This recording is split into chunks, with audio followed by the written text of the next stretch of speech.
Ассаляму алейкум рахматуллахи ва баракатуху. Хвала Аллаху Господу миров, мир и благословение пророку Мухаммаду, его семье, его сподвижникам и всем, кто чистым сердцем последовал за ним вплоть до судного дня. Меня зовут Анвар Деркач, и сегодня я задаю вопросы амиру Комитету ингушской независимости Ансару Гарку. Ассаламу алейкум. Валейкум салам рахматуллахи ва баракатуху. Я начну с цитаты классика французской мировой литературы Антуана де Сент-Экзюпери. Наверное, для программы, в которой встречаются двое мусульман, это не совсем обычно, но мне кажется уместным начать именно с нее. Популярна такая фраза: «Если звезды зажигаются, то значит это кому-то нужно». Я думаю, что справедливо будет спросить, если общественная организация появляется, то это кому-то нужно. Поскольку говорим о Комитете ингушской независимости, то кому нужен Комитет ингушской независимости? Почему возникла такая необходимость в его создании? Бисмилля, вальхамдулилля, вассаляту вассаляму аля расулилля, ва аля алихи ва сахби аджмаин. Действительно, если звезды зажигаются, это кому-то нужно.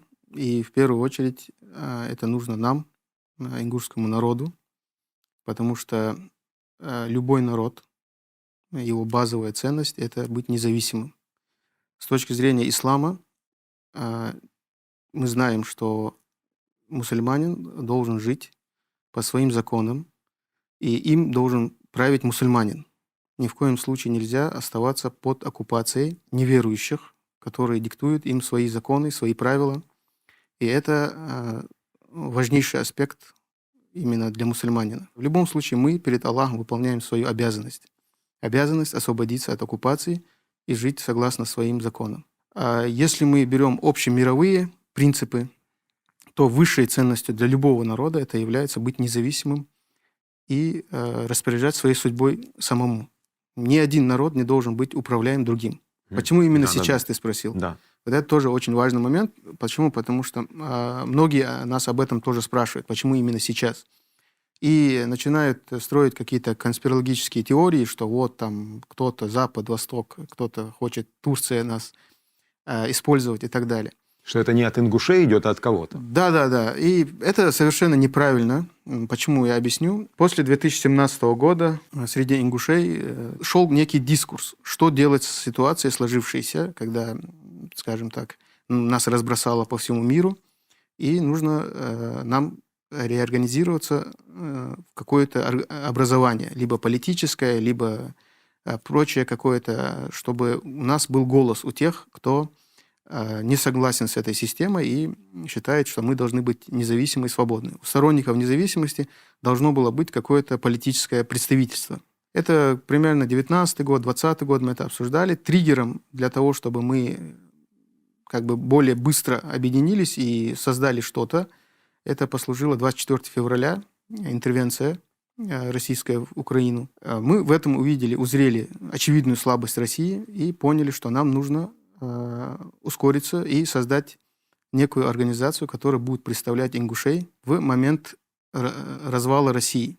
В процессе дискурса было примерно 3 группы ингушей, которые имели разные 3 мнения. Одна группа говорила, что ничего делать на данном этапе не нужно, нам нужно выжидать до полного краха России, вернуться обратно домой и с помощью железа установить свое государство. Вторая группа говорила, что нам нужно создать свой ингушский проект и двигаться согласно намеченному плану. Третья группа, она была в меньшинстве, но такие тоже были, которые говорили, что нам нужно присоединиться к Ичкерии и двигаться вместе с ними.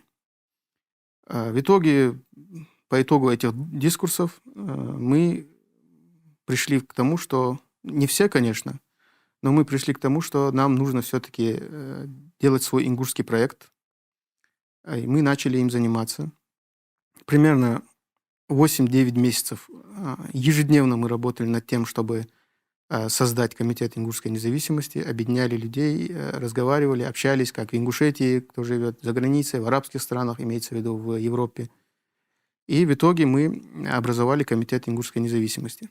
Когда речь заходит о независимости народа, то невольно возникает вопрос, а насколько этот народ сам заинтересован, да? Потому что вот есть такое мнение, такой стереотип, что ингуши якобы среди мусульман Северного Кавказа это самый лояльный к России народ. Если это стереотип ложный, то у нас есть хорошая возможность его развеять. Ну, естественно, нужно понимать для того, чтобы давать оценки подобные, нужно понимать исторический путь народа, изучить историю его, понять вообще конкретно, почему именно вот конкретный промежуток времени народ поступил именно так. Или народ, или группа людей, которая проживала на той или иной территории. Если мы берем Ингушетию конкретно, территорию Ингушетии, мы очевидно понимаем, что эта территория находится на очень серьезном, важном стратегическом географическом расположении. И, естественно, после того, как русские пришли на эти территории, после очередной русско-турецкой войны, был договор в 1739 году между турками и русскими, Белградский мирный трактат, при котором территория Большой и Малой Кабарды объявлялась независимой, и она считалась как бы нейтральной территорией. После этого договора внутри Кабарды начали происходить активные события, что между собой начали противостояние кабардинские князья, в частности, большекабардинские князья, с князьями Малой Кабарды. В итоге этого противостояния малокабардинский князь принял христианство и ушел в подданство России, в Моздок, и там была построена впоследствии крепость. А в результате вот этой ситуации ингуши, которые жили вместе с малокабардинскими князьями, ну, с людьми, которые проживают на этой территории, уже остались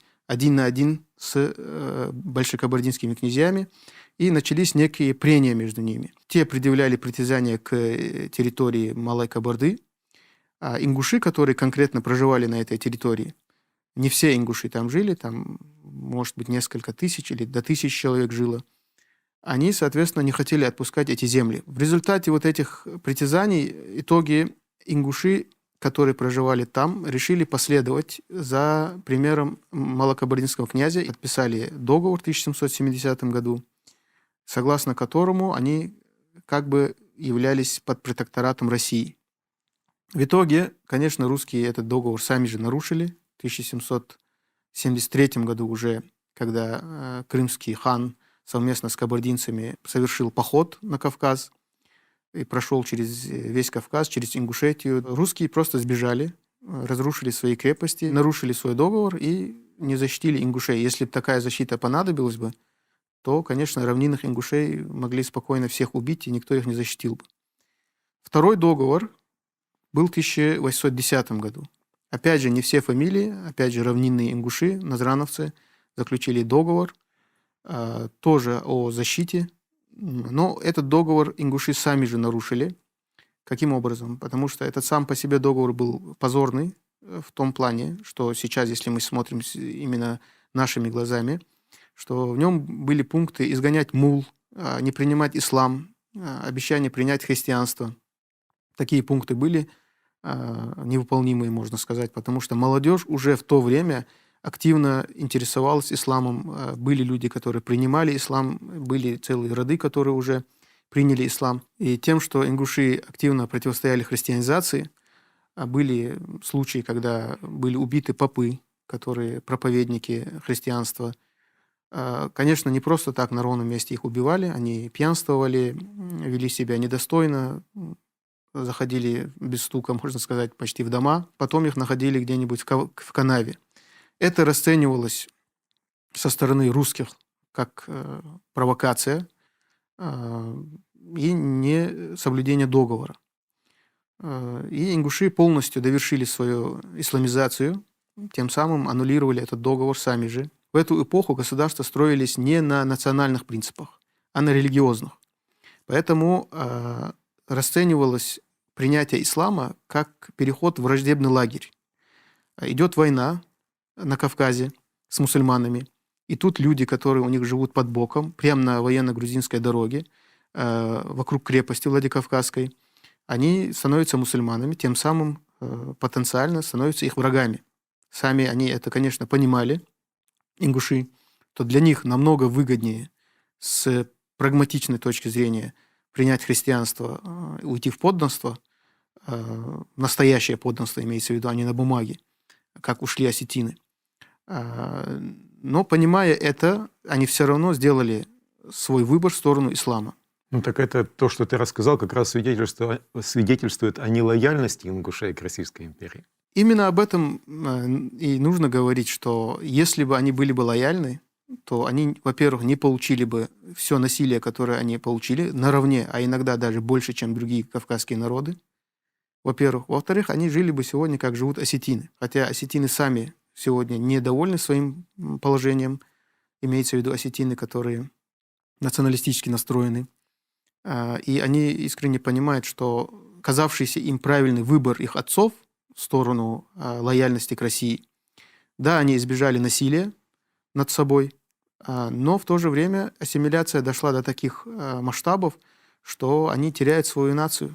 То есть сейчас для ингушей осетины – это пример того, как не надо делать, да? К чему может привести именно такой выбор в пользу России? Сегодня, да, осетины – прямой пример того, что было бы с ингушами, если бы они пошли бы по тому же пути. Не могу не спросить тебя о популярном среди экспертов не мусульман. И в России, и на Западе такое популярное деление мусульман на националистов и исламистов. Да? Но мне самому неприятно этот термин произносить, потому что он такой агрессивно-унизительный для мусульман. Но все же, вот, для Комитета ингушской независимости что на первом месте? Национальная идентичность ингушей или религия? На самом деле мы не разделяем между этими двумя понятиями. Национальная идентичность и религиозная идентичность – это оба фактора, которые объединяют наш народ и являются, скажем так, монолитным. Потому что мы мусульмане, осознанно принявшие ислам, вопреки всему, что происходило на Кавказе, как мы это обговаривали.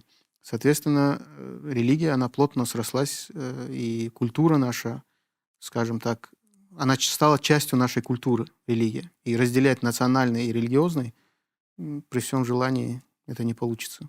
Это единое понятие для нас.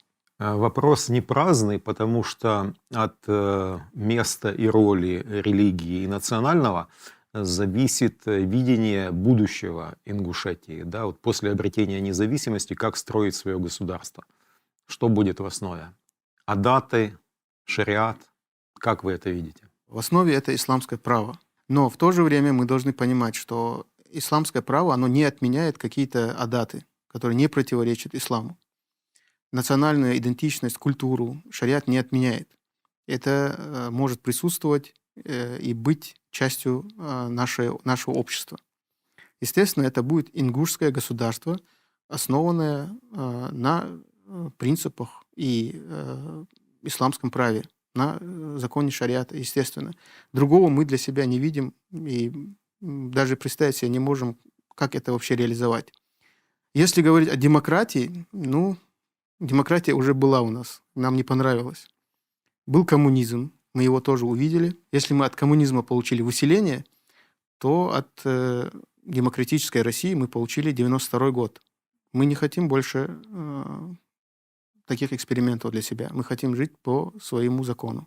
Я думаю, правомерно будет сравнить ситуацию в Ингушетии сегодня с ситуацией в Чечне. Ну и очевидно, что в Ингушетии, при том, что это оккупационный российский режим, там есть определенная свобода. Даже если говорить о разных джамаатах мусульман, то есть и Ахлю Сунна, есть и суфии, есть те же батал-хаджинцы. Вот для деятельности Комитета ингушской независимости, насколько это важные моменты, и обращаете ли вы на это внимание, дает ли это какой-то, возможно, простор для маневра политического? Вот об этом расскажи, пожалуйста. На данный момент ингушское общество в основе, если брать, в целом оно разделено на 3 идеологические группы. Это салафиты, которые мы называем традиционно салафитами. Мне не нравится этот термин, потому что туда входит огромное количество уже различных групп. Скажем так, это люди Ахли Сунна валь Джамаа, которые придерживаются пути салифов. И есть ашариты, которые имеют свои мечети, своих имамов. Я с ними пересекался, когда был дома. даже некоторые совместные проекты делал, когда занимался благотворительностью. То есть пересекались с ними и по другим проектам тоже, социальными проектами, исламскими проектами, которые мы вели, мы иногда с ними пересекались. То есть мы, конечно, идеологически есть моменты, которые у нас не совпадают, но в целом мы являемся братьями. И есть, конечно, группа, так называемая Гиляту Суфия, скажем так, это крайние суфисты. Их, по милости Аллаха, сейчас становится все меньше и меньше. Помогает ли это нам? Естественно, это нам помогает. Мы знаем, что и ашариты эти, и салафиты так называемые, все мы хотим независимости под сенью ислама. И это в чем мы едины. Вопрос в том, что как реализовать это. Без кровопролития, без каких-то потрясений для народа. Потому что мы знаем, какого врага мы имеем. И этот враг, который уничтожил не один народ. Поэтому, конечно же, люди даже, которые выступают против независимости, они это не аргументируют любовью к русским. Два фактора, которые мы встречаем обычно, это первый фактор. Люди говорят, они нас всех убьют. Второй фактор, они говорят, а на что мы будем жить? Я всегда привожу довод, что если за столетия все, что могли русские принести ингушам, это кровь и насилие, в случае, если они захотят освободиться, и разрушили экономику, высосали все блага, что они говорят, как мы будем жить, если они уйдут. Два фактора, и эти факторы говорят сами за себя. Комитет ингушской независимости объявил о намерении создать национальную армию. Вот прошло достаточно времени, и хотелось бы узнать, в этом направлении какие-то уже изменения есть, какие-то от декларации к конкретным действиям перешли. И еще очень важный вопрос, который многих интересует, как видится вот поле деятельности для национальной армии? Она должна действовать исключительно на ингушской земле или она может присоединиться в данный момент к украинской армии, чтобы как союзники действовать против Российской империи? Мы объявили о создании ингушской освободительной армии, потому что любая политическая структура, она должна иметь военную. То есть военно-политическая должна быть организация для того, чтобы она имела вес, авторитет и могла продвигать свои политические интересы. Мы понимаем, что в случае развала ожидаемого России, ослабления или других каких-то потрясений, когда они будут заняты своими внутренними проблемами, у нас появится шанс, и мы должны будем им воспользоваться. В этот момент обычно вступает в роль олигархия местная, прикормленная русскими. Вступают какие-то, может быть, элементы, у которых корыстные планы, цели, захват каких-то объектов инфраструктуры, нефтяных объектов и так далее. То есть это национальное достояние. Также могут быть какие-то междуусобные войны, локальные очаги. Все это нужно контролировать. Для этого нужна сила, которая будет обеспечивать порядок, а также защиту населения. Именно с этой целью мы объявили и начали работу в этом направлении. Не могу рассказывать все детали, на каком уровне находится работа, но работа идет. На данном этапе, скажем так, наша задача – это подготовить квалифицированных амиров на уровне офицеров. То есть пока это в будущем, да, это подготовка. Есть, конечно, у нас подразделения в Ингушетии, но мы на данный момент не видим целесообразности каких-то активных боевых действиях, потому что Россия еще сильна. Мы не можем ввергать людей в очевидную проигрышную войну. Вот война российско-украинская, она воспринимается, ты сказал о том, что это хороший шанс для ингушского народа, для того, чтобы обрести независимость. Но вот на этом этапе, на нынешнем этапе, возможно ли участие ингушей в этой войне? Я знаю, что есть ингуши, которые воюют в составе добровольческих подразделений на стороне Украины. Вот эти люди, они воспринимаются вами как потенциал для будущей борьбы? Ну, мы не можем точно сказать, что будет с этими людьми, которые участвуют в данный момент в войне.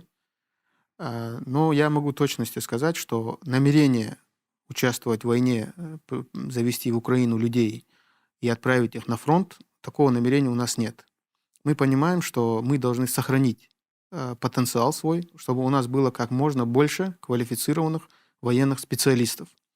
Я не исключаю возможности каких-то, скажем так, военно-практических учений на территории Украины, отдельных каких-то людей, бойцов, но не в составе ВСУ и не под присягой украинскому государству. Мы говорили об организациях, которые существуют в Ингушетии, да, и вот есть традиционная форма самоорганизации ингушей Мехкел.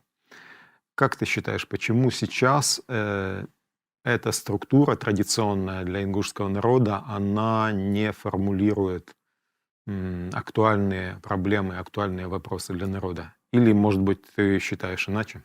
Во-первых, нужно понимать, что эти общественные организации, как Мехкел, Совет Тейпов, они находятся внутри системы российской. Какие-то острые проблемы, вопросы поднимать они не смогут. Если они захотят, то это чревато последствиями для них. И это все прекрасно понимают. Никаких иллюзий у людей нет по этому поводу. Если рассматривать саму структуру и людей, которые там находятся, я общался с людьми по поводу представителей этих организаций. И, конечно, эти организации не являются однородными. Там есть разные люди, есть достойные люди, есть, скажем так, патриоты ингушского народа, которые желают блага для ингушей. Есть люди, которые, может быть, оказались не совсем в нужном, правильном месте. Конечно, для нас неприемлемы абсолютно некоторые заявления, которые они делают, в частности, касаемо российской оккупации наших земель, в том, что касается того, что мы должны с ними жить вместе, дружно и так далее. Мы абсолютно в этом не согласны с ними. Но в том, что они занимаются какой-то деятельностью, может быть, где-то полезной, где-то бесполезной, скажем так, они делают то, что они могут. В составе российских войск на территории Украины есть немало кавказцев, в том числе и ингушей. И как ты считаешь, в этой ситуации какая должна быть правильная позиция ингушей, других кавказцев относительно участия в войне против Украины? Потому что, чем дальше, тем жестче российские власти закручивают гайки, и тем более жесткие репрессии грозят тем, кто отказывается участвовать в войне. Традиционно любая колониальная держава в первую очередь использует свои колонизированные народы в своих войнах, в своих интересах. Они высасывают ресурсы, используют людской ресурс в своих войнах. И если мы взглянем на историю, допустим, Первой мировой войны, 1914 по 18 год, в Европе погибло больше 1 миллиона африканцев. Это были легионы африканские, вывезенные с Африки. И сегодня в европейских городах стоят им памятники, которые абсолютно непонятно, что там делают для местных жителей. В том числе на родине этих людей сегодня не изучается Первая мировая война. В школах, в университетах она не изучается. Для них эти солдаты, которые погибли, не являются героями. Они ушли в забвение. То же самое случится со всеми кавказцами, которые воюют и воевали. Это сначала были дикая дивизия, которая была использована, а потом героизирована для того, чтобы все больше и больше кавказцев подключались к последующим войнам. Потом это называлось интернациональный долг в Афганистане. В Сирию отправлялся контингент и так далее, и так далее. То есть вплоть до сегодняшнего дня. Это не является чем-то новым для колоний, а Россия является колониальной державой, как мы знаем. Поэтому ничего странного в этом нет. Удручает ли нас эта ситуация? Конечно же, удручает. Мы пытаемся донести до людей, что ни в коем случае нельзя тратить людской ресурс и становиться дровами в топке чужой войны. Умирать, погибать ради чужих интересов. Эта страна сегодня существует, завтра ее не будет. Ингушетия будет свободной. И этим людям, их потомкам будет стыдно за то, что их отцы участвовали в чужой войне. И все эти медали, они будут выброшены на свалку истории. Что касается кавказцев и ингушей в том числе, которые воюют на украинской стороне. Мы уже частично обсуждали этот момент, но есть опасения, что после окончания войны, после поражения России, украинские власти постараются избавиться от своих нынешних союзников кавказцев, потому что кавказцы трудно поддаются контролю, а любое государство, оно стремится контролировать все на своей территории. Вот как ты считаешь, эти опасения обоснованы? Да, они, конечно же, обоснованы. Допустим, мусульмане, участвовавшие на Балканах, в войне на стороне Боснии, после завершения войны одним из пунктов договора о создании государства боснийского было то, что все легионеры-мусульмане должны выехать и покинуть страну. И это обычная практика, потому что после войны ни одно государство не заинтересовано в том, что на ее территории была какая-то критическая масса людей, которые натренированы на войне, и неизвестно, как они себя поведут. Если мы говорим о том, что будут ли они выданы, допустим, России, арестованы, выданы, ну, я не думаю, что такое возможно, потому что в практике я такого в истории не видел еще, чтобы легионеры, которые воевали на стороне одного государства, их массово выдали в страну, против которой они воевали. И это запрещено в том числе и международным правом. Но какие-то прецеденты вполне возможны, и я считаю, что спецслужбы государства будут делать все для того, чтобы обеспечить безопасность своего государства в первую очередь. И нужно об этом думать всем, кто здесь находится. И еще один вопрос, который касается информационной войны. Успех в информационной войне – это залог победы и в войне горячей, реальной. Ну, так считают многие эксперты, многие специалисты, и военные, и специалисты психологических, информационных войн. Вот, и мы видим этому подтверждение. Считается, что Вторую войну чеченское движение проиграло именно потому, что сначала проиграло войну информационную. Позволили создать в СМИ, в мировых СМИ, в сознании массового потребителя информации такой образ чеченца-террориста. И это отрезало муджахидов от помощи международной, и, как следствие, в противостоянии с таким огромным государством, как Россия, потерпели поражение. Вот мы сейчас видим, КИН существует без малого год, но мы уже видим активную информационную атаку одну за другой против Комитета ингушской независимости. Вот, скажи, пожалуйста, ты лично и Шура, КИН, какое значение придает именно информационной войне? И вот, пользуясь случаем, что бы ты мог сказать сейчас своим и единомышленникам в Ингушетии, и недоброжелателям, врагам? Информационная война является важнейшим аспектом в современном мире. В процентном соотношении я не могу сказать, сколько процентов она занимает, но это определенно больше, чем 50%. И мы это видим на примере России, когда люди в действительности зомбированы. С ними невозможно разговаривать, они готовы умирать, погибать до последнего солдата ради туманной идеи на чужой земле. Я достаточно долго проработал в информационном поле. Я и стоял у истоков создания канала «Голос истины». И, соответственно, в этой сфере мне было легко работать, потому что там есть определенная задача. Мы делаем даават, и администрировать этот канал. Я был директором этого канала достаточно долго. Ну, ты в курсе этого. Но потом уже мы начали создавать канал «Башня», когда направленный на политику. Здесь, конечно, я столкнулся с тем, что это было для меня что-то новое. Это какой-то новый экспириенс, который совершенно отличается от даавата. Во-первых, здесь очень много лжи, неправды, подтасовок. Огромное количество информации нужно проверять. В то же время, как мусульманская СМИ, мы не можем выдавать любую информацию, потому что мы знаем хадис пророка, саллаллаху алейхи вассалям, где говорится, достаточно человеку быть лжецом, если он передает все, что он слышал. А как мы знаем, информационная война, она именно построена на том, чтобы передавать мгновенно новость. Чем быстрее ты ее передал, тем в топе ты и оказываешься. И здесь наш исламский подход, конечно же, очень мешает с одной стороны, но с другой стороны мы не можем переступить через моральные наши рамки. Поэтому сложности, конечно, в этом есть для мусульман. Мы не можем лгать откровенно, мы не можем создавать фейки, которые там являются откровенной ложью. Наша война, она имеет границы. Границы, которые обуславлены нашей религией. С той стороны никаких границ нет. И они могут делать что угодно. Написать, что человек наркоман, человек, который никогда в жизни не курил, допустим. Используются всякие методы информационные, как метод гнилой селедки, метод 60/40, да, известный метод, когда ложь смешивается с истиной.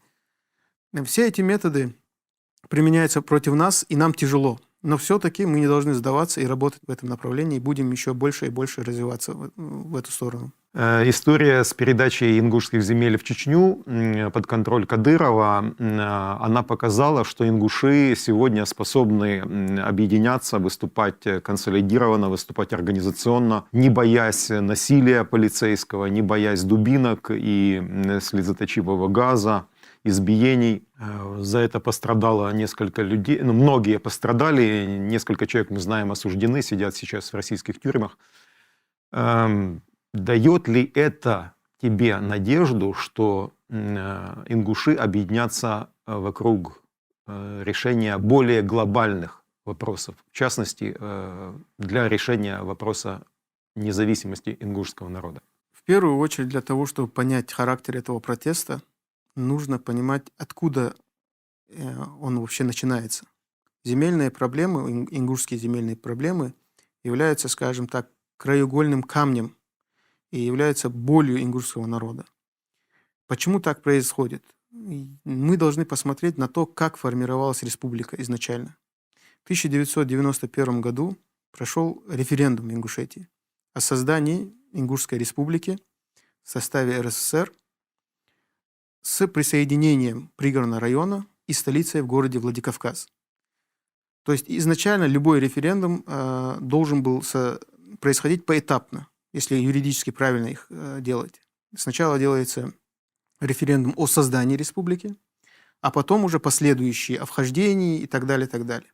Но политическая элита ингушей, которая находилась в то время в некой разрозненной позиции, они постарались из сложившейся ситуации выжать максимум, который они видели. Максимум для них тогда был возврат пригородного района и города Владикавказ. Референдум прошел, явка была где-то, по-моему, 70-75%, и где-то 90%, чуть больше 90% ингуши проголосовали.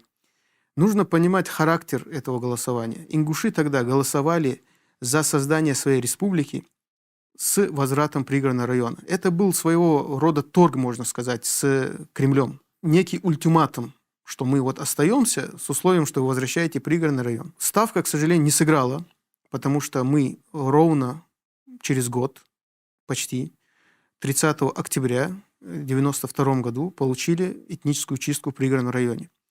Но нужно понимать, почему мы ее получили. В 1991 году приехал Ельцин в Назрани, выступил на площади и пообещал вернуть пригородный район и подписать закон о реабилитации репрессированных народов. Он вернулся в Москву, так поступил, но закон так и не заработал. Ингуши начали требовать свои земли обратно, согласно закону. Произошли стычки с осетинами, и, соответственно, произошла провокация, подготовленная провокация, где российские системы РСЗО, залпового огня, вертолеты обстреляли ингушские селы, бегущих беженцев. Было уничтожено 13 ингушских сел, больше 70 тысяч беженцев переехало в Ингушетию. И это был шок, конечно, для народа. Сотни убитых, сотни пропали без вести, в том числе мой дядя родной, Карстоев Багаудин по матери, без вести пропал на этой войне. Республика все-таки была создана, но уже без границ. То есть со стороны Чечни не было никаких границ межевания, ни со стороны Осетии.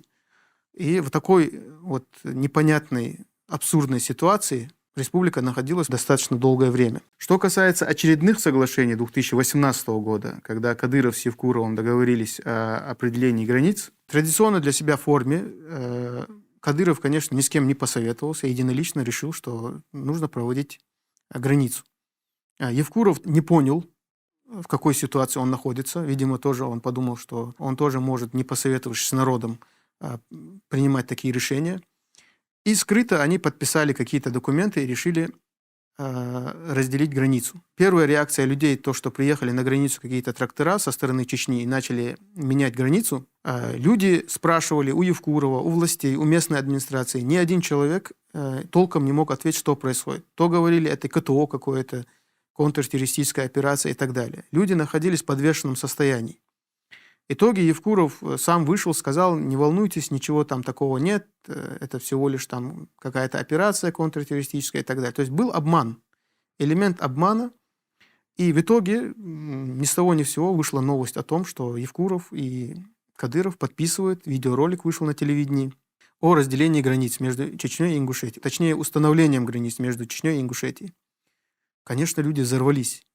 Все, абсолютно все взорвались от циничной лжи, в первую очередь. И просто, можно сказать, вытеснили Евкурова с Ингушетии за его опрометчивый поступок, где он на себя взял роль монарха, следуя Кадырову. В нормальной ситуации, в нормальном государстве это происходит другим способом. Собираются некие комиссии, какие-то происходят мероприятия, конференции, съезд ученых. Они разбирают, каким образом делить границу. Это происходит прозрачно. Но они решили все сделать щелчком пальца и получили то, что получили. Именно поэтому земельный вопрос, как я сказал, это краеугольный камень и боль ингушского народа. Соответственно, он вызывает несколько чувств ингушей. Во-первых, это обман, когда им обещали вернуть пригородный район со столицей в городе Владикавказ. Во-вторых, это геноцид и этническая чистка, устроенная в 1992 году. В-третьих, это еще один обман со стороны Евкурова и Кадырова, когда они скрывали свои намерения. И это не странно, что люди отреагировали именно так. Что в этом хорошего для нас? Это показало, что ингушский народ в действительности может реорганизоваться в нужное время. И я сам лично участвовал во многих социальных проектах в Ингушетии. Мы сажали деревья, строили дома для бедных, раздавали малоимущим еду. И в тот момент для себя я помню свое ощущение, когда я понимал, что в действительности ингуши готовы взять в руки свою республику и быть хозяевами на своей земле. То есть я это для себя осознал. И я это видел собственными глазами, как люди объединяются на общей идее. Активно обсуждается вариант будущего Северного Кавказа после развала Российской империи. И как один из вариантов это Горская республика, воссоздание Горской республики, которая существовала в 18-20 годах. Как к этому варианту относятся твои единомышленники, те, кто объединен в Комитете ингушской независимости? Горская республика не является для ингушей чем-то чуждым. В действительности ингуши принимали участие в построении Горской республики. Наш известный политический деятель, выпускник Ельского университета Джабагиев принимал непосредственное участие в формировании этой Горской республики в 1917 году. Лично я считаю, что и мы в Комитете ингушской независимости неоднократно это обсуждали, что это может быть что-то вроде Объединенных Арабских Эмиратов на примере, либо, скажем так, Евросоюза. То есть каждый субъект, каждое государство кавказское должно сначала выстроить свою повестку, обрести свою субъектность, а лишь потом садиться за стол переговоров для союза. То есть для того, чтобы стать членом какого-то союза, тебе нужно быть в первую очередь субъектом. И над этим мы работаем в данный момент. Поэтому мы не говорим о каких-то объединениях и так далее. То есть это преждевременно, нам кажется. Но в то же время, конечно же, мы понимаем, что это должно быть. Мы обсуждали это в своей среде, и мы думаем, что для более правильной интеграции кавказских народов, более правильной интеграции, было бы хорошо, конечно, создать некий военно-политический союз с общей экономикой, с общим здравоохранением, с общей образовательной системой. Допустим, разделить эти образовательные учреждения, университеты. В Дагестане, я думаю, прижились бы хорошо исламские университеты. В Ингушетии, допустим, IT, и что касается финансов. В Чечне какие-то медицинские, военные кафедры. То есть можно было бы разделить, чтобы студенты перемешивались и не отдалялись друг от друга, но в то же время не утрачивали субъектность каждого государства своего. Ну, уже формируется такая традиция в нашей программе. Это когда гость обращается к зрителям, к аудитории с наставлением. Я думаю, что ты, как амир Комитета ингушской независимости, тоже должен этой возможностью воспользоваться. Есть одна английская пословица You can't teach an old dog a new tricks, что означает, ты не можешь научить старую собаку новым трюкам. Мы не сможем Россию превратить в государство, даже с точки зрения светского характера, с точки зрения права, в то государство, при котором нам жилось бы комфортно, даже если мы уберем исламский фактор. Некоторые люди, которые не понимают, как работает политика этого мира, они думают, что придут какие-то американцы или какие-то западные страны. Вот ты объявил комитет, и вот тебе прибежали все спецслужбы всех стран, предлагают тебе деньги, оружие и так далее. Это абсолютный бред. Никто не заинтересован в твоей свободе, кроме тебя самого. Никто ингушам, ни кавказцам не поможет. Это нужно знать каждому человеку, что за нас никто воевать, проливать свою кровь и вкладываться в нас не будет. Никто не заинтересован в этом.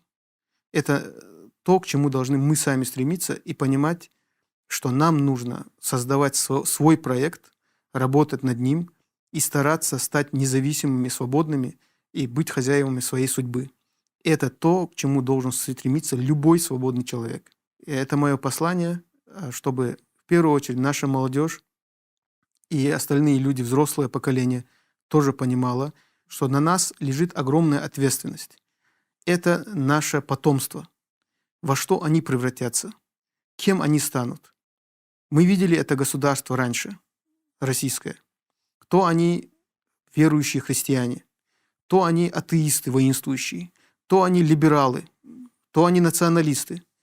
Каждый раз что-то новое. Кто-нибудь смог им противостоять, когда они внедряли атеизм в наше общество, когда они сносили мечети, убивали проповедников? Никто не смог этому противостоять. Также завтра они могут поменять свой курс и стать либералами, которые будут в наших школах преподавать всякие беспорядочные связи между мужчинами, между женщинами и женщинами. Поэтому нужно понимать, что для того, чтобы сохраниться как этнос, не потерять свою культурную, религиозную идентичность, нужно быть свободным и не быть под кем-то. Вот это нужно понимать, и к этому нужно стремиться. Не нужно перекладывать ответственность с нас на будущее поколение из-за того, что мы не хотим проблем или не хотим каких-то потрясений для нашего народа. Да, нам не хотелось бы войны. Да, нам не хотелось бы, чтобы эти потрясения случились. Но наши предки, которые приняли ислам, понимая, что к чему это может привести во время войны с исламом, который вела Российская империя, они сделали этот выбор, и сегодня мы являемся мусульманами и гордимся этим. Если мы сегодня не отстоим свои права, то завтра мы можем потерять себя как народ, как этнос. И это очень важно понимать и делать все возможное для того, чтобы не допустить этого. Джазакаллаху хайран. Напомню, что это был Ансар Гархо, амир Комитета ингушской независимости. Ассаляму алейкум рахматуллахи ва баракатуху. Алейкум салам. Джазакаллаху хайран.